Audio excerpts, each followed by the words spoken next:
Shalom sahabat Bapak Ibu yang terkasih dalam Tuhan kita Yesus Kristus. Apa kabar hari ini? Tetap semangat ya, karena hari ini pasti juga akan bisa kita lewati.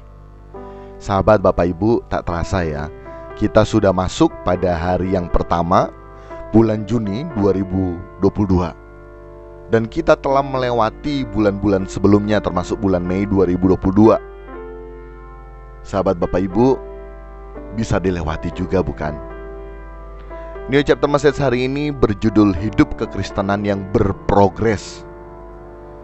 Dalam Matius 5 ayat yang ke-46 dikatakan demikian: apabila kamu mengasihi orang yang mengasihi kamu, apakah upahmu? Bukankah pemungut cukai juga berbuat demikian? Sahabat Bapak Ibu, akhir bulan kemarin kita tentunya sudah melakukan rekapan atas hasil penjualan kita bagi kita yang berdagang secara bulanan. Dan tentunya kita mengetahui kalau kita ini untung atau justru sebaliknya buntung. Nah, tentunya sebagai orang percaya kita juga telah mengambil perenungan ya sepanjang bulan kemarin.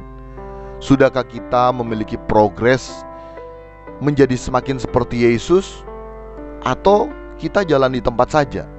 Atau bahkan kita justru mundur dalam mengikut Tuhan? Nah, ini kita harus menjadi perenungan sebagai orang percaya. Sudahkah kita berprogres menjadi semakin seperti Yesus? Nah, tentunya selanjutnya saat kita memasuki bulan yang baru, kita mau mengambil komitmen serta menetapkan strategi agar kita dapat memiliki progres yang lebih signifikan untuk dapat menjadi semakin seperti Yesus.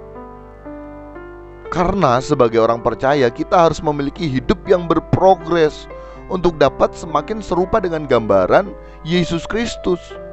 Ingat sahabat Bapak Ibu, kematian bisa menghampiri kita kapan saja. Dan di saat kita meninggal, kita langsung menghadap tatap pengadilan Tuhan. Dan betapa ngerinya hidup kita yang menghadap tatap pengadilan Tuhan yang tidak mempersiapkan sedini mungkin sejak kita hidup di bumi ini. Untuk itu orang Kristen, kekristenan kita itu harus berprogres menjadi semakin seperti Yesus, karena itu standar kekristenan kita. Sehingga sahabat Bapak Ibu, kita harus menyadari bahwa kekristenan bukan cuma di mulut saja. Karena kalau kekristenan cuma di mulut saja, maka kualitas orang Kristen menjadi kualitas anak gampangan atau notos, yang seperti kerupuk, melempem, kegesek dikit berdarah-darah, langsung cepat marah, langsung pengen bales, dan lain sebagainya. Nah, orang percaya harus memiliki standar hidup yang benar, yakni seperti Yesus. Dan seperti ayat Alkitab yang barusan kita dengar bersama, itu menunjukkan standar kualitas kekristenan yang benar, yakni kita harus mengasihi semua orang, entah kepada orang-orang yang di dalamnya memiliki kepentingan atau orang-orang yang turut juga mengasihi kita, maupun kepada orang-orang yang tidak mengasihi kita sekalipun, dan yang bahkan seringkali membuat kita marah, jengkel, emosi, sakit hati, dan lain sebagainya. Karena seperti di ayat Alkitab yang barusan kita telah dengar, bahwa Allah tidak akan terpengaruh untuk memberikan kita upah nanti di kekekalan apabila kita mengasihi hanya kepada orang-orang yang juga mengasihi kita. Karena penagih pajak saat itu juga mengasihi orang yang juga mengasihi mereka. Di saat mereka ditagih pajak mereka, kemudian mereka membayar pajak, maka penagih pajak juga mengasihi mereka. Nah, sehingga upah apa yang dapat diberikan Tuhan kepada kita manusia yang kalau demikian, yang kalau kita mengasihi orang yang juga turut mengasihi kita?